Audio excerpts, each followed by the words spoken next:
Gemara on Daf Nun Tes today. We start actually on Daf Nun Ches. We were holding halfway down the Amud of Daf Nun Ches. There are two dots where it says Amamar. The Gemara here is discussing the halachas of bells regarding susceptibility for tumah. So what we learned yesterday was that when it comes to bells, there's a difference if the bell has a clapper inside or not. If the bell has a clapper inside, it certainly could always be makabel tumah. If it does not have a clapper inside, then it depends. If it's a bell that's made as an ornament on a garment for an adult, so then it's makabel tumah. If it's a bell that's used for other purposes, like for example, it's used for a child, for the clapper that makes that noise in order to know the whereabouts of the child, so then only if it has the clapper will it be tameh, otherwise it won't. Then the Braisa said that even in that case, if there was a clapper, but the clapper was removed, it still does not take away the tumah. It's still susceptible to tumah, even though now the clapper is removed. So this is the point that the Gemara will discuss now. So it said in the Braisa here, nitlu in beleyen, even after the clapper is removed, adayin tumasan aleyen.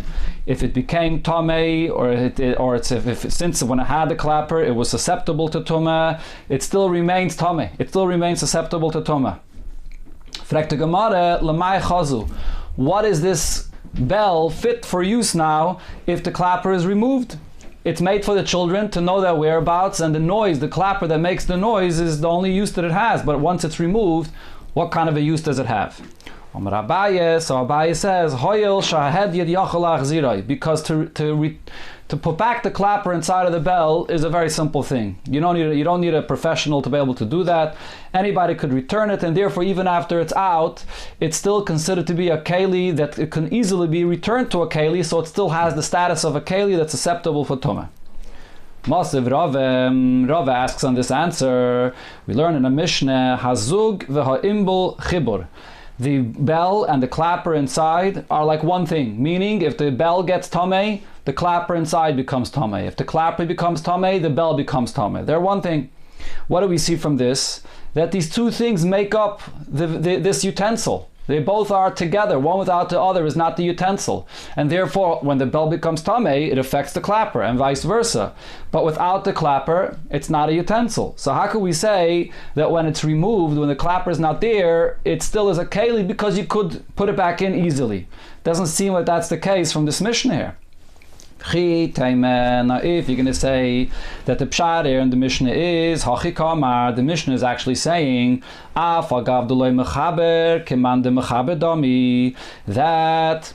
this bell that has a clapper inside, so the Mishnah is telling you that it's going to be tamei, the bell is going to be tamei, and the clapper is going to be tamei, and even when you remove the clapper, still it's going to remain tamei. That's what this Braisa here is saying. The chibur means they both become tamei, and it will remain tamei even if you remove the clapper. So it's not a contradiction to Abaye's interpretation.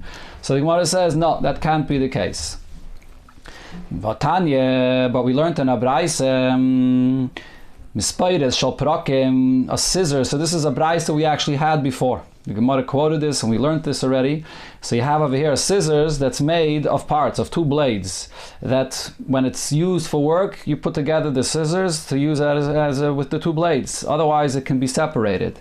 Same thing also, Izmil Sharihitni, this is a plane, or a carpenter's plane, that's used as a handle and a blade, and it's put together when it's used, and otherwise it can be taken apart. Chibur l'tumah, so these two parts, when they are connected, so it's considered to be one regarding susceptibility for tumah, that if one was makabel tumah, one blade was makabel tumah, the other blade is tamei as well. Ve'ein chibur azah, but it's not considered to be connected regarding the halacha of azah, which is sprinkling the waters of the para aduma. You're going to have to sprinkle separately on each blade. One is not going to be matayer the other. The question we asked on this Braisa was, manavshach. Either way you look at it, these two parts of this statement in this Braisa don't make sense. If the two blades are considered to be one, since they're connected together for the work, so then that should work as well for the hazah, for the sprinkling of paraduma. You sprinkle on one blade, it's one now, so it should be matayr the other blade as well. And if it's not considered to be a connection as one thing, because it can be separated, so then for susceptibility of tumah, we should also say that it's two separate things, and if one blade becomes tameh, the other blade should not become tameh. And as we learned already before, Rabba answered this and explained that Chachamim came and made a gzeira here. Chachamim were machmer in both cases. Dvar Teirem, Minat Teire, B'shas Malacha, Chibur. At the time when it's connected and you're actually doing work with it, so then it's a chibur. Both blades of the scissors is one thing now, and therefore it's going to be a chibur. It's considered to be one, bein l'tumah, for being makabel tumah, bein la'azah. And for sprinkling the parah aduma, you sprinkle on one blade, it works for the other. Shaloi b'shas malacha, when you're not doing the work with it, then ein a chibur. Then, even if the blades are together, but if you're not working with them right now, since it's made to take apart, it's not a chibur. It's not considered one. Leila tumah, not for tumah, v'leila azah, and not for sprinkling the waters of paraduma.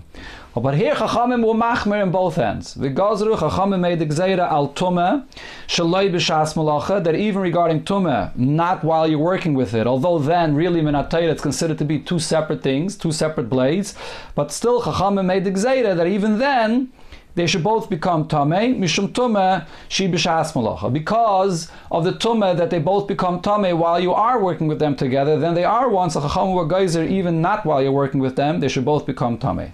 Valazah shi b'shas malacha.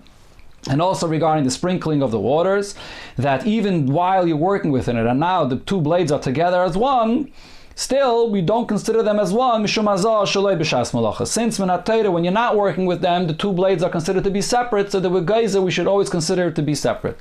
So Chachamim were machmer on both ends. The point is, what do we see from here? When we talk about two blades, that sometimes is put together, sometimes is taken apart, that it's only when it's actually put together that it's considered to be one. And when it's not put, and it's at the minat Torah, that's only b'shas you actually are working with it together. Midrabanan, they were machmer even while you're not working with it. It's considered to be one thing for tumah. But if the blades are taken apart, it's certainly not considered to be one thing for tumah. One blade is not going to make the other blade tumah, even though it's very easy to put it back together. So how are we saying over here regarding the bell and the clapper that because it's easy to put it back together, even if it's not one, still it becomes tumah, and the fact that it's taken apart doesn't matter? How can we say that? So therefore Rava argues with Abai's interpretation, and he says a upshat. That the reason over here why this bell remains tamei like it was, and it's susceptible to tumah like it was, is because the bell is still fit to be used for something. Even after the clapper is removed, you could bang it on an earthenware pot and it'll make a sound that way. So it does retain some ability to use its original use, to make a noise. It's Manami Yom Rabbi Yosef Bar Chanina Hoyel V'Royel Akishal Gabi Cheres. Rabbi Yosef Bar Chanina said, since the bell could still be used to bang it on an earthenware pot, that's why it becomes tummy. So Rashi here explains, but this doesn't mean that a bell without a clapper that's originally intended for its noise, like in the case when it's used for the children, that we're going to use this svara here, that it could still make a noise banging it on the pot. That's not its original use, and if it never had the clapper inside, so then it never became a keli, and it's not going to be susceptible to tumah. Here, however, once it became a keli, it had the clapper, and it was used for its purpose, or could be used for its purpose to make a noise. Now, even after it's removed, since it retains its original status to some degree, because it could be used some way to make a noise, it still is susceptible to tumah. The example Rashi brings for this is regarding a keli. A keli that was never made as a keli. It has holes in it, it can't be used as a keli.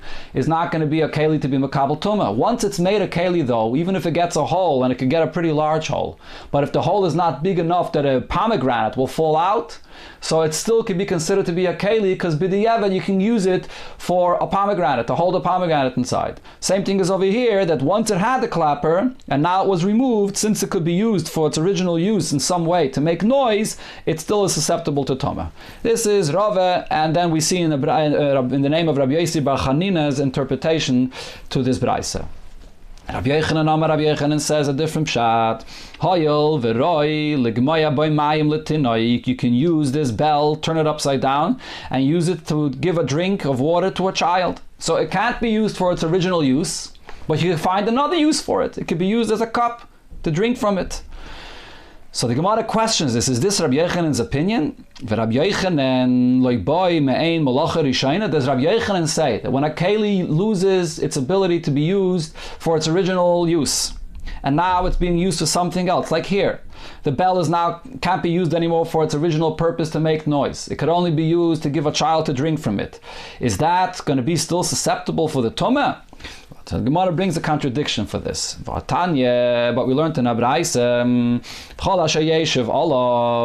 this is a pasuk that it says regarding the tumah of medris. That's a tumah that applies to a zava, where the Torah says anytime a zav sits on a bed or a chair or anything, even if he didn't actually touch the material that he's sitting on, there's something that was separating, but if he sat on it, that's called tumas medris, it becomes tameh. So now the Braisa says as follows. Yachal, I would think, if he turned over a barrel that contains the size of a saw and he sat on it, or kafat tarkev, he turned over a barrel that holds a tarkev, which is less than that, and he sat in it. So I would think that this barrel now becomes susceptible to tumah, or it becomes tameh because he sat on it. Talmud Laimar. So the pasuk says, it doesn't say yashav, that he sat. He just decided to sit down on it. But yeshev, something which is designated, which is made for sitting on it. Designated for sitting. Yatzazeh, which excludes a case of a barrel. We tell him, get up and we want to do our work. It's not designated for this, and therefore the malacha, the sitting that is, will not make it tameh. The tumah of a zav, if he sits on something, is only if it was designated for sitting on it. That's what it says in the Braisa. Now Rashi explains this concept of amoid v'nasa malachtenu, that you have to look if it's designated for that use. In this case, if it's designated for sitting, has another application. Here we're talking about when a zav sat on something, and the question is whether it's designated for sitting. The second application would be, which applies also to tumas meis, when something is already tameh, it became tameh. Now the question is, it's not any more fit to be used as that vessel as it was when it became tameh. It's changed. It could be used for some other use, but that's not its main use. Like the example we had before. The bell, the clapper is removed. The original use of the bell, where it made noise, is not available anymore. But you could use it for something else. You can use it to drink from it. But when you're drinking from it, you say to the person, what are you using this bell for drinking from it? Let's put back the clapper and use it for that purpose. So the question is now, do we say this also regarding tumas meis? Do we use the same svara of amoid v'nasa malachtenu, that if it doesn't have its original use, so even if you're using it for something else, and l'chayre, it's a keli now for another use, it's not going to be susceptible to tumah because it's not what the use it's intended for is.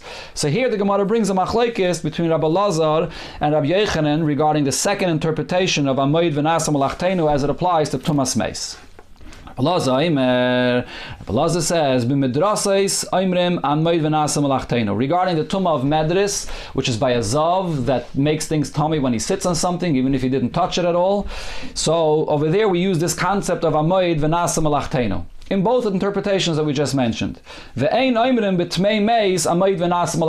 regarding something that became tamei meis, and now the keli cannot be used like it was originally, and it could be used some other way, we don't say amoid v'nasa malachtenu, as long as it still could be used in any way, even if it's not its original use, it will be tameh. It will be susceptible to tameh.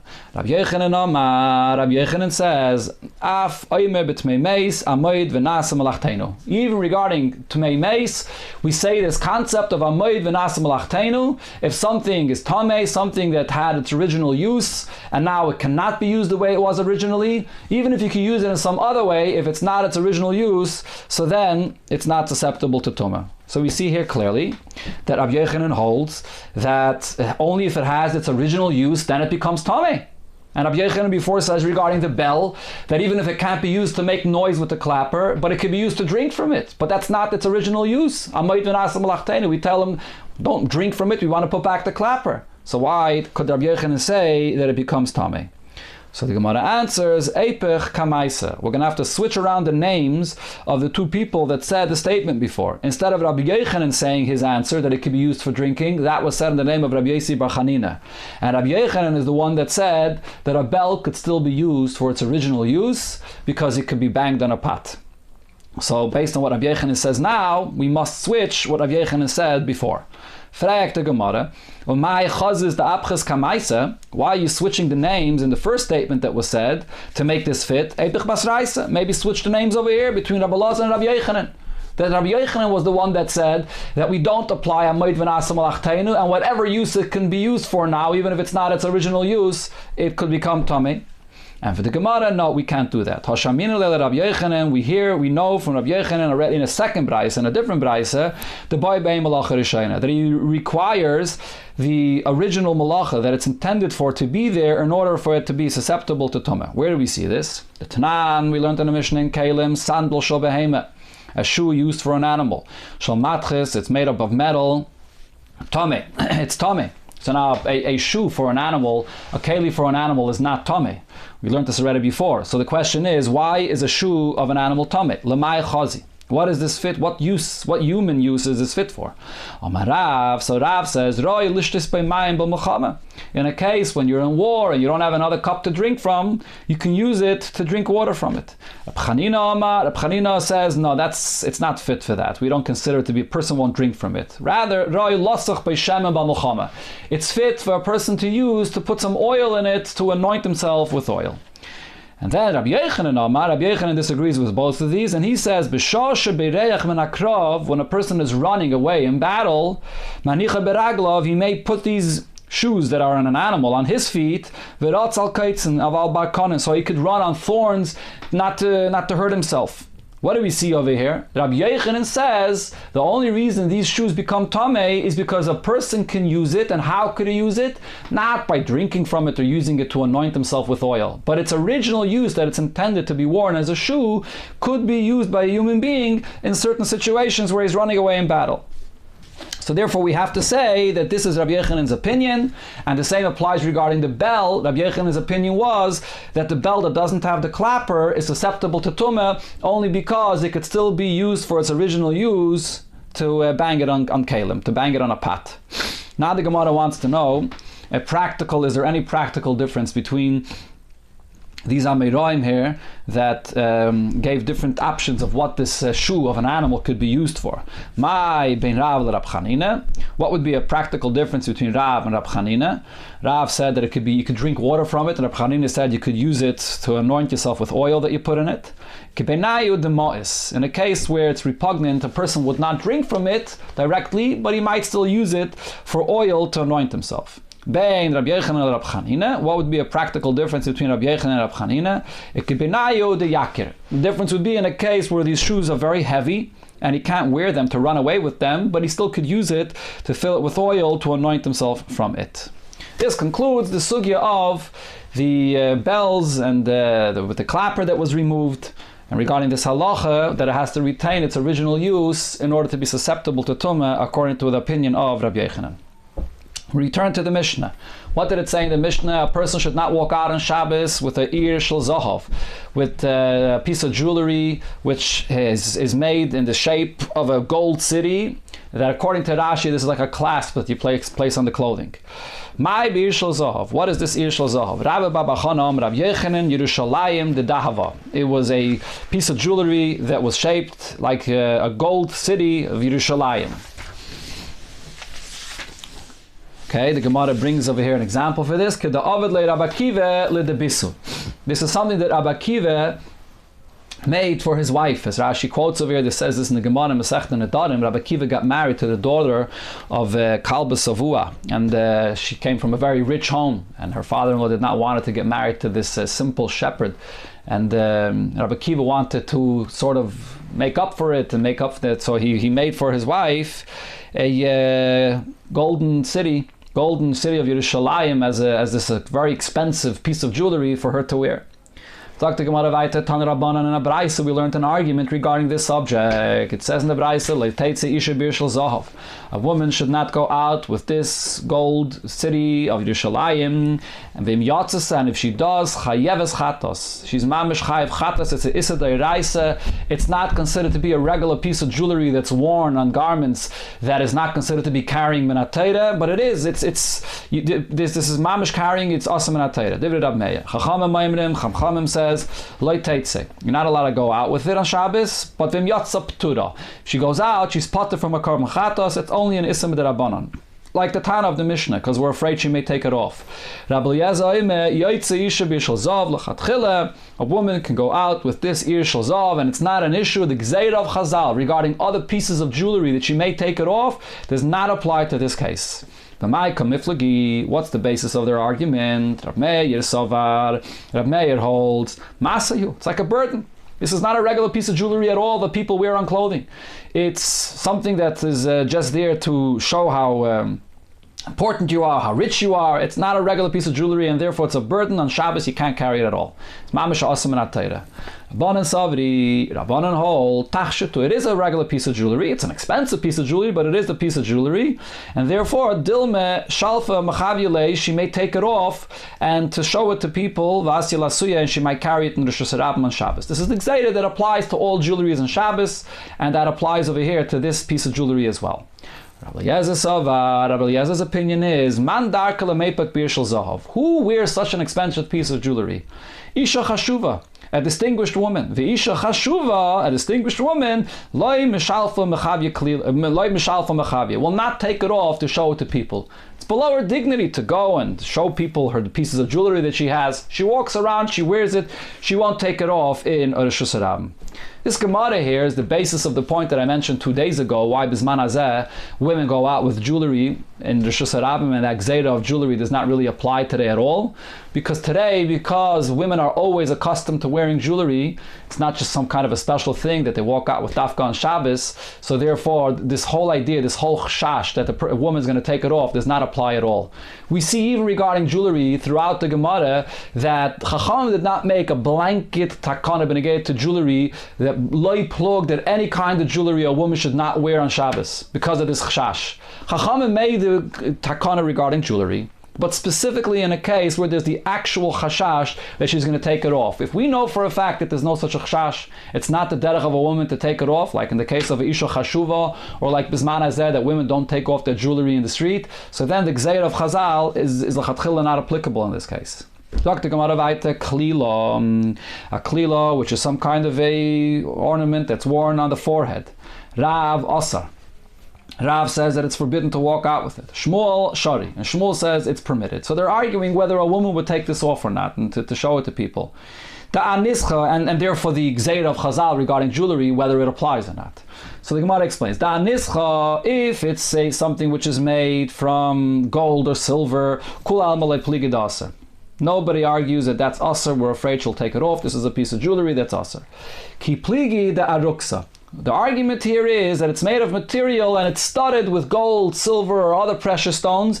Now the question is whether the gzeira of jewelry applies. Mar savar anischa ikke.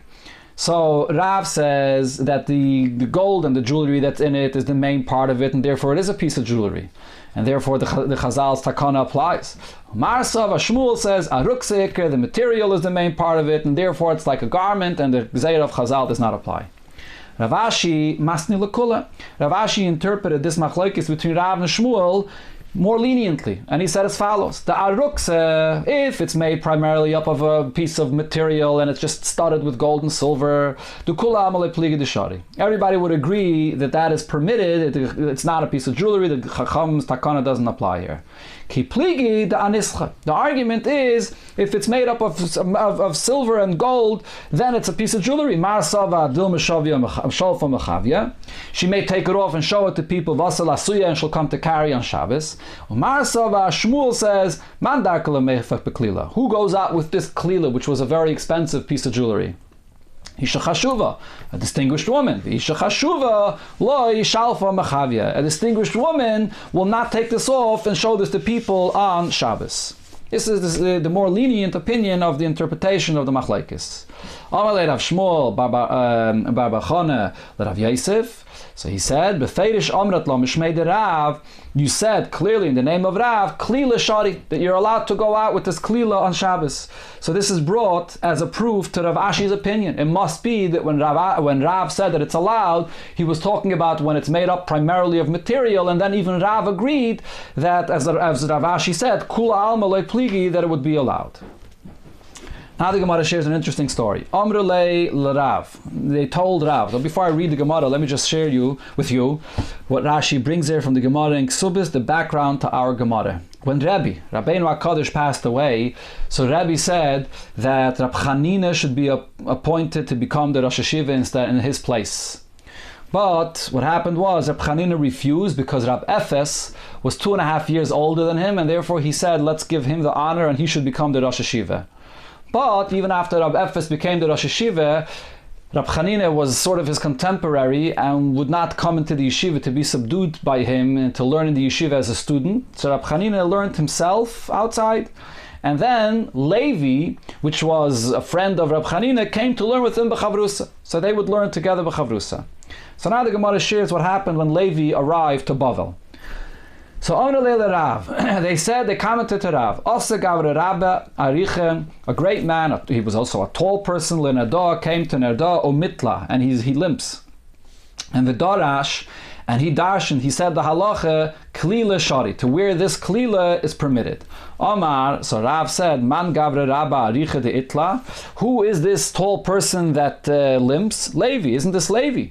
So Levi came to Bavel. So Rav said, Shma mina, now I know, noch nafshed Rab Efes. Rab Efes must have passed away. The Yosef Rab Chanina bereisha, and therefore now Rab Chanina was appointed as the Rosh Hashiva. And inish Levi lemesav gabei. So Levi did not have his chavrusa Rab Chanina that he was learning with, and therefore he came to us over here in Bavel. V'ka'asi lahacha. So therefore he came over here in Bavel. That's what happened. So the Gemara questions, how did Rav know this? How was he assuming that this is what happened, that Levi's Chavrusa passed away? That Rab Efes passed away, that is, and now his Chavrusa became the Rosh Hashiva. V'dilme noch nafshed Rab Chanina. Perhaps Rab Chanina, his Chavrusa passed away, Rab Efes kedekoi koi, but the original Rosh Hashiva then, Rab Efes, was still in his position. And he didn't have what to learn with, and therefore he came to Bavel. So how does it know that Rab Efes passed away and Rab Chanina became the Rosh Hashiva, and therefore Levi came to Bavel? Maybe Rab Chanina passed away, but Rab Efes was still the Rosh Hashiva. So the Gemara says, no, for two reasons this can't be the case. First of all, if his Chavrusa Rab Chanina would have passed away, Levi l'Rab Efes mechav havakayif. Levi would have entered into the yeshiva and he would have been there as a student, subdued to Rab Efes, because Levi was younger than Rab Chanina and he would have been subdued to Rab Efes. As long as Rab Chanina was alive, so he was keeping him company to be his Chavrusa. As long as Rab Chanina was outside of the Bismedish, that is. As long as Rab Chanina was outside the Bismedish, so he was learning with him.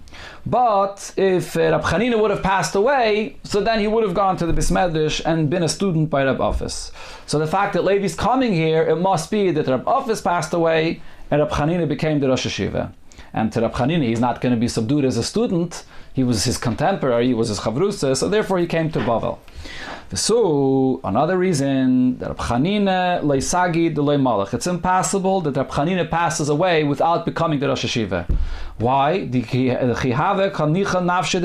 when Rabbi was passing away, Omar, he said, Chanina bar Chama Yosef bereish. Rab Chanina bar Chama should become the Rosh Hashiva. And it didn't happen immediately because Chanina refused. He wanted Rab Efes, which was older than him, to become the Rosh Hashiva.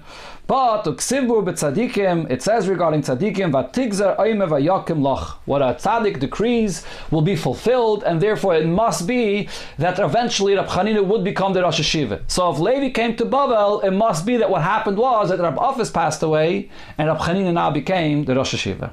This is the Gemara, which is the source of the concept of tzaddik geyser v'akadosh baruch hu mekayim. That if a tzaddik decrees something, if he verbally says that this is what should be, so then it's fulfilled. And in a Sikha, the Rebbe brings this in, and the Rebbe explains that just like by the Eibishter, the Dibur of the Eibishter creates, the Dibur of the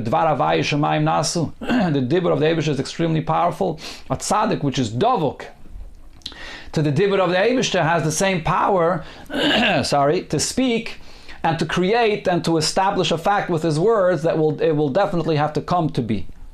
Sagt der Gemara weiter, Dorash Levi ben Erdo. So when the Levi dashed in Erdo, as we brought before, Klila Shari, that this Klila is, which as I mentioned, is an ornament worn on the forehead, is permitted to go out with it on Shabbos. Nofik Esrim Va'arba Klili Mekula Nerdo. From the entire city of Nerdo, there were only 24 women that walked out with this Klila.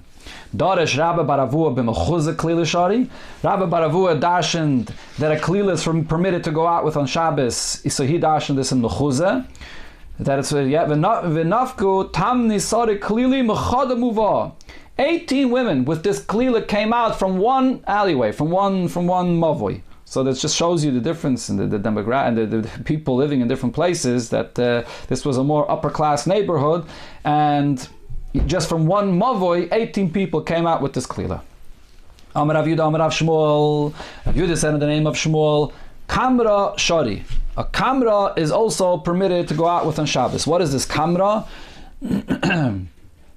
So a kamra is some kind of a ornate belt. It's a belt that is like a piece of jewelry. Okay, so this is permitted to go out with it on Shabbos, even though l'chayra it's a piece of jewelry, but it's worn as a belt, so it's worn as a garment. Hold up your clothing. So therefore the takon of Chazal that they asered jewelry does not apply to this.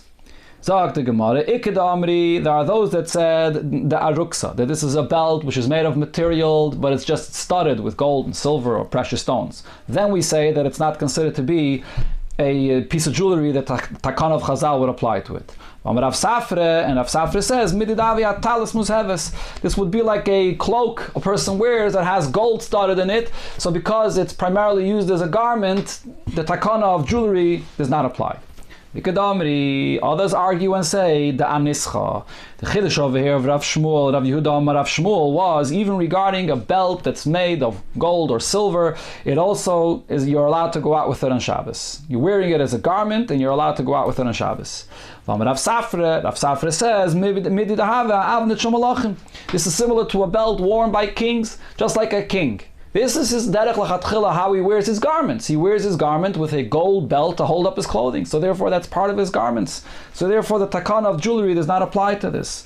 And Rashi says this applies to every Yid because all Yidden are b'nei malachim hang, and therefore they're all right to be wearing a gold belt, and therefore they could all go out with this belt on Shabbos. Amalei Ravina Ravashi, Ravina said to Ravashi, Kamre ilui hamyana mai. What's if you have this kamre, this ornate belt, on top of a regular belt? What would be the halacha? Could you walk out with these two belts on Shabbos? Amalei, so he answers him, Trei hamyani kamret. You're asking if a person could walk out with two belts on Shabbos? Why should he be allowed to walk out with two belts? The second belt does not serve anymore as a garment. It's just as a piece of jewelry. So how could you walk out with two different belts?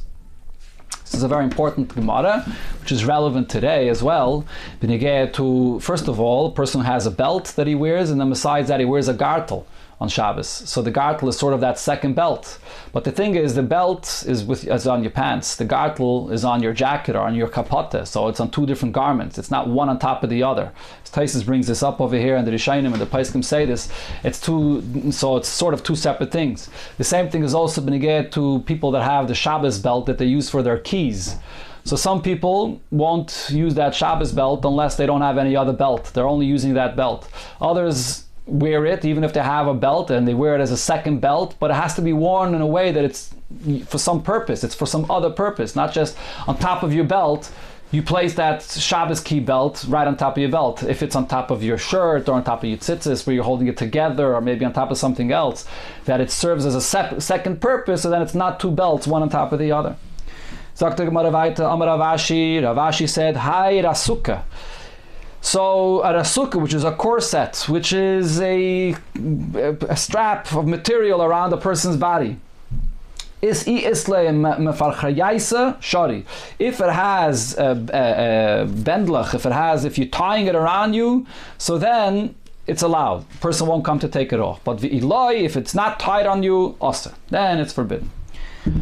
Back to the Mishnah, it said, "V'loi bekatla," a woman should not walk out with a katla. We had this already before, the Gemara explained it. My katla, what is the katla? Menakta pari. It catches crumbs. It's this ornate bib that she wears to not get her clothing dirty. So this is something that she might take off, and therefore you're not allowed to wear it on Shabbos. The Gemara, we had for actually two reasons why she might take it off. One was simply to take it off to show to people, like any other piece of jewelry or ornate piece of clothing. Or because it's worn very tight, and therefore if she's going to the mikveh, she might loosen it or remove it, and she might come to carry it. In the Mishnah, the next thing we had was nizamim, nose rings. So the Gemara spells out that as nizmei ha'af, we're talking specifically about nose rings and not earrings, because nose rings, as it's explained, is easier to remove. At least back then, that's the way it was. The nose rings were easier to remove. The earrings were not as easy to remove because they would have their head covering, would cover their ears as well, and they wouldn't want to uncover their hair, and therefore they wouldn't be so easily remove their earrings on Shabbos, and therefore the Gabi earrings, the Zeir of Chazal Lechatchila didn't apply b'chlal. Okay, that's the end of the Gemara today. Atzlachat Ab, everybody.